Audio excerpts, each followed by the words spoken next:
For those of you that know, we always have our event here. It was on February 11th. We had an event here, and I announced that I wasn't running for re-election. There are certain rules when I was here. My wife is not here tonight, so we're not following the rules. Rule number 1 is I could not have anything to drink before the speeches. But it's you, Ryan, it's not me. I'm not running any longer. But in all seriousness, I really appreciate you coming out. I've known Ryan for a number of years. And Ryan put me in a bit of a dilemma initially. Ryan was going to run for Peter Cocot's state rep seat.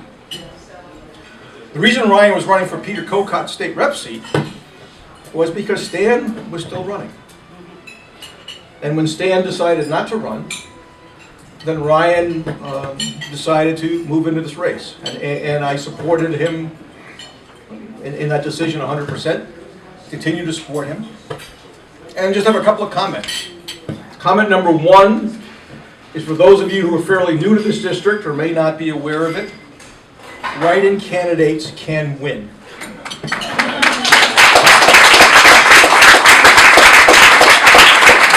If you're fairly new to this district, I ran as state rep as a write-in. And in that district, there had been a write-in who had won a decade or so before. So the fact that an individual is not on the ballot does not in any way diminish that person's chances of winning. I also don't think people should take any, should really stop and think about, well, why is he running as a write-in?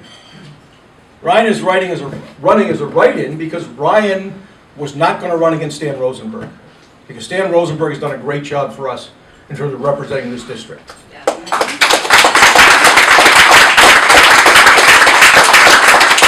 This is a very important election. It's an important election because what's happened, and people have said to me, if you told me a year or 2 years ago that you would be leaving, that Stan would be leaving, that Steve Kulik would be leaving, and that Peter Cocot would have passed away, we would have said you're crazy. But that in fact is what's happening. And so what this district is losing is collectively about 87 years of experience in the legislature. And that's okay. We can certainly survive. But the way we survive is by electing the best candidate we can. Now some people will say that, this issue of experience, and it seems to me it's really kind of interesting watching this race and watching some of the comments that are being made. And it seems to me that the only people who don't care about experience are the people who don't have any experience. I mean, and one of the reasons that I supported Ryan early on is because of that experience. I can tell you that there's a tremendous learning curve when you go into the legislature. But it's a tremendous advantage of having had local government experience. I had been a select board member, I think, for 11 and a half years when I went in. But it's important that somebody understands what the difference is between Chapter 70 and Chapter 90. That someone understands that with the legislation we're dealing with right now to talk about business, economic development districts is different from business improvement districts, or community benefit districts is different from those other districts. That there are significant things at play in terms of looking at education funding. We have a foundation formula that hasn't been revised for all intents and purposes since the early 90s. And many of the communities in this district are really disadvantaged as a result. So there's going to be a learning curve for whoever gets this seat. But it's important that the person who gets this seat has the background and understands. So Ryan has that background in terms of serving on the city council. Serving on the finance committee, understanding the finances in terms of the city council in Northampton, understanding in terms of school committee funding and the differences, but also recognizing the difference that what works for a city like Northampton doesn't necessarily work for a town like South Hadley, or even more, a town like Hadley, or a town like Royalston that's part of this district. Question is, do you want values or do you want labels? And there are some people that are trying to look at all these races and just characterize them with labels. And I think that's really a shortcoming. So for me, there was no question. And so I very early on said to Ryan, I'm with you 100%. And I appreciate the turnout tonight. And I recognize some of you are here because you have no idea who Ryan is. And you want to learn. And that's a wise decision on your part. But I think after you hear from Ryan, and after you look at the candidates in this race, you'll make a decision. And if you make that decision, my advice is that whatever you have contributed to my campaign or to Stan's campaign, double it and give it to Ryan. Because actually this is a tough race, and it's going to be a significant one. So as I look around this room tonight, it's kind of interesting. There are people, and I'm really happy to see them here. Current local officials and former local officials. So Andrea Miles from the South Hadley Select Board. John Hine, who's a candidate for state rep from IC. And then people, Ira Brzezinski, who's on the Select Board.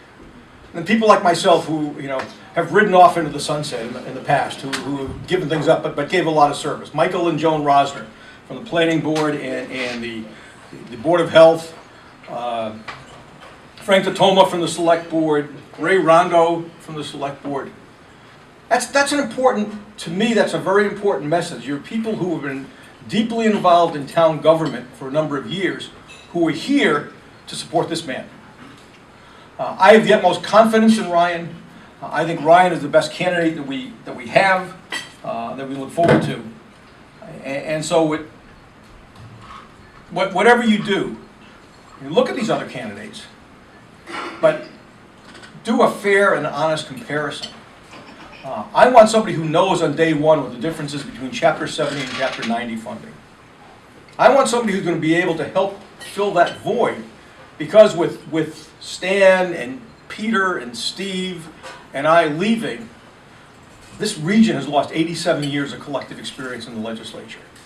We can get it back, and we will get it back, and we can get it back sooner. I mean, the thing that I'm most proud of is the confidence that you have had in terms of me for a number of years in this district, but also the confidence that the leadership has had. So the opportunity for me to chair the Public Service Committee, to chair Consumer Protection and Professional Licensure, to chair Higher Ed at this point. It's just a matter of time before Ryan O'Donnell has that same opportunity and does those things. We're fortunate in Western Massachusetts. We've done very, very well. The Healthcare Finance Committee, for example, was chaired by Peter Kokott and Jim Welsh of West Springfield. We want to continue that legacy, and the best way to continue that legacy is to elect the best candidate. So I've listened to people who said why they're running. I've heard people who said they wanted to run for change. I didn't think there was any need for change with Stan Rosenberg as our state senator. We've heard people who said, well, Stan Rosenberg and Peter Kokott weren't progressive enough. I find that shocking. I think it's important to be progressive. It's important to recognize the values of this valley. But it's also important to recognize that in this position, you're going to represent 160,000 people. Not everyone is progressive as you may be. Not everyone agrees with every issue.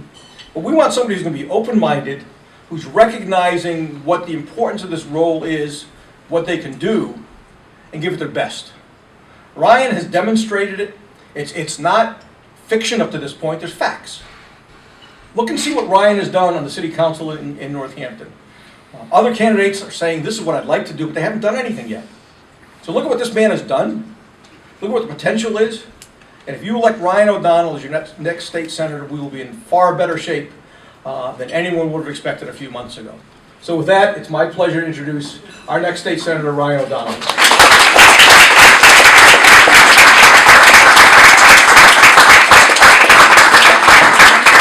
Thank you very much. Give another round of applause to Representative John Scibak.